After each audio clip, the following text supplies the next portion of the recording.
अस्सलाम वालेकुम नाज़रीन, महरान टीवी न्यूज़ में वाक़े भलीकार मां आहियां फराशा। सब खां पहिरियां हिकु नज़र हेडलाइन ते।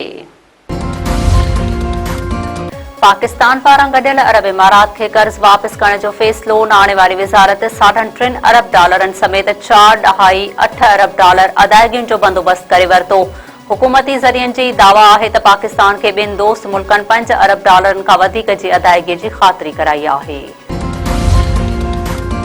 अमेरिका ऐं ईरान विच में 45 ॾींहनि जी जंगबंदीअ लाइ कोशिशूं तेज़। अमरीकी मीडिया जो चवणु आहे त अमेरिका, ईरान ऐं इलाक़ाई सालसनि विच में 45 ॾींहनि जी जंगबंदीअ जे शर्तुनि ते ॻाल्हि ॿोल्हि हली रही आहे, जेका जंग जे मुस्तक़िल ख़ात्मे जो बाइस बणिजी सघे थी।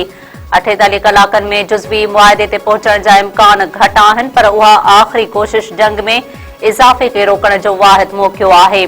मीडिया रिपोर्ट में वधीक चयो वियो आहे त ॿियो मरहलो जंग जे ख़ात्मे ते मुआहिदो हूंदो। ॻाल्हियुनि लाइ वधीक वक़्त जी ज़रूरत पवण ते जंगबंदीअ में वाध करे सघिजे थी। अमेरिका ऐं ईरान सां राब्तनि में पाकिस्तान, मिस्र ऐं ॿिया मुल्क बि शामिल आहिनि।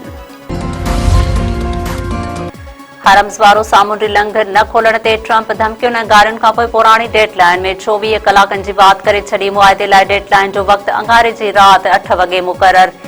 ईरान जे तेल ते कब्ज़े जी बि धमकी। मुख़्तलिफ़ इंटरव्यूज़ ऐं बयाननि में ट्रंप चयो आहे त स्टीव विटकोफ ऐं जेड डिक्शनर ईरानियुनि सां सख़्त ॻाल्हियूं करे रहिया आहिनि। वॾो इम्कान आहे त अॼु मुआहिदो थी वेंदो। इहो बि मुमकिन आहे त मुआहिदो न थिए। अमरीकी सदर वधीक चयो आहे त ईरान मथां क़यामत बर्पा थी वेंदी।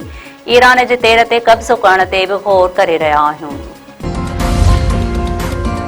अमेरिका ऐं इसराइल जा ईरान मथां हमला, 6 ॿारनि समेत 24 ॼणा शहीद, केतिरा ई ज़ख़्मी। ईरानी मीडिया मूजिबि हमलनि में तेहरान जूं 3 रिहायशी इमारतूं मुकमल तौर ते तबाह थी वयूं। 50 खे नुक़सान पहुतो आहे। मस्जिद, यूनिवर्सिटी ऐं गैस स्टेशन खे बि निशानो बणायो वियो। ईरानी मीडिया जो वधीक चवणु आहे त कुम शहर में रिहायशी इमारत खे निशानो बणायो वियो आहे, जंहिं में 5 ॼणा शहीद थी विया।